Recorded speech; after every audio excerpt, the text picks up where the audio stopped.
慢语说车，你不懂得，我来为你解答。前2期视频里有粉丝朋友留言问，关车门沉，而且呢开门的时候老嘎吱嘎吱的响，是怎么回事呢？需要怎么处理？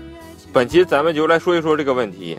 很多车主在走一些颠簸路的时候呢，车门嘎吱嘎吱有异响，有人觉得是门扣坏了，换了之后呢也不管用。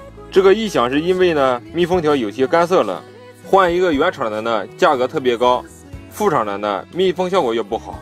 今天给大家讲一个非常实用的小方法，这是因为密封条上面呢缺油了，抹点油就好了。但是呢不要抹干油或者机油，那些油呢比较招灰尘。推荐大家在上面抹一些护手霜，因为护手霜呢本身就含有凡士林的成分，就是我们所说的甘油。把这些护手霜均匀的涂抹在车门的密封条的一圈，然后呢用手抹均匀。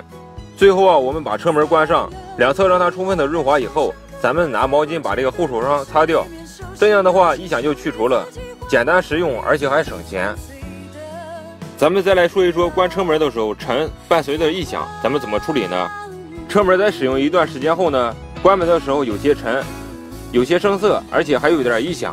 通常这类问题咱们去4S店都是建议更换掉4个车门的限位器，异响呢肯定会被去除，但是限位器的价格呢有点高。